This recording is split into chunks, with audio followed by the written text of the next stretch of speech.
Okay, let's kick off this deep dive. We're looking at Joshua chapter 2 today. It's really the first big step in the conquest of Canaan, focusing on Jericho and the story of Rahab.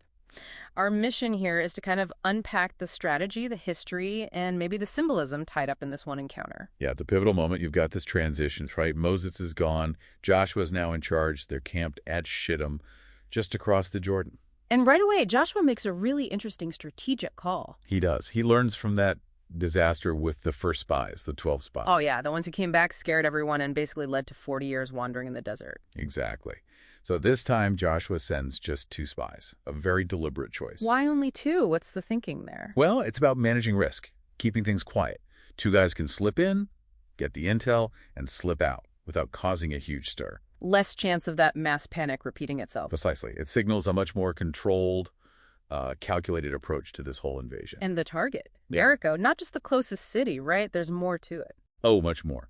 Jericho was, well, it was legendary even then. Often called the oldest continuously settled city in the world. We're talking maybe 11,000 years old. Wow, 11,000 years. So taking that city first, that sends a message. A massive message. Imagine the psychological impact. If Israel can take down the oldest, most fortified city, what chance does anyone else have? Spreads their name and their God's name like wildfire. Instills fear. Exactly. Maximum impact right from the start. So these 2 spies sneak into Jericho, and they end up at the house of Rahab. What do we know about her? The sources paint her as someone on the margins of society.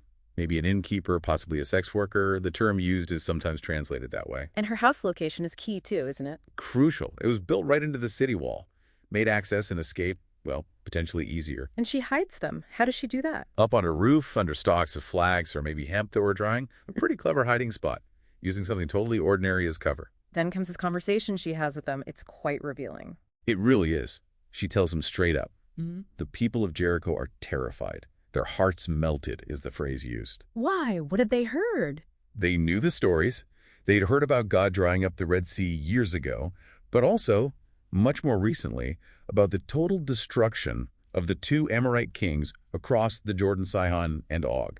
So it wasn't just ancient history, it was current events happening right on their doorstep, basically. Yes, the threat felt very real, very immediate, and it leads Rahab to make this really profound statement of faith. Which is amazing, coming from someone inside Jericho, a Canaanite city. Absolutely. She declares, "The Lord your God is God in heaven above and on earth below."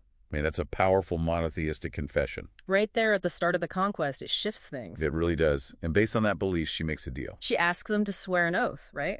Yeah. By Yahweh. Yes. Swear to spare her entire family, parents, siblings, everyone connected to them when the attack comes, in return for her help, obviously. And the spies agree. They agree, but with conditions. She has to keep their mission secret, and she has to tie a specific sign in her window. Let's talk about that sign later, but first, the outcome. Did it work? It worked. When Jericho fell, Rahab and her entire household were the only ones saved. Joshua 6 makes that clear.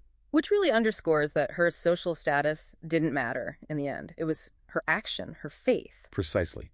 Salvation came through faith, not social standing. But her story goes even further. It's quite incredible. What happens to her after Jericho? She marries an Israelite named Salmon. And this is the really amazing part. No one. Through that marriage, Rahab, this Canaanite woman from Jericho, actually enters the lineage of King David. No way, the line of David. Yes, and therefore she's lifted in the genealogy of Jesus Christ in the Gospel of Matthew. Wow. From a woman on the margins of a doomed city to an ancestor of the Messiah, that's quite the arc. It's a powerful statement about grace and inclusion, absolutely. And it connects back to that sign she hung from the window, the scarlet cord. The scarlet rope, or red cord, that color red is so significant. How so? What's the symbolism there? Well, the sources draw a clear parallel. Think about the Passover. The lamb's blood on the doorposts in Egypt. Exactly. The blood marked the houses to be spared from destruction. This scarlet cord functions in the same way. It marks Rahab's house for salvation. It becomes a symbol of deliverance through faith, often interpreted as pointing toward salvation. So stepping back, this first major event of the conquest, the narrative doesn't focus solely on Joshua the great leader. No, interestingly, it focuses so much on Rahab, a foreigner, a woman, someone considered lowly by the standards of the time.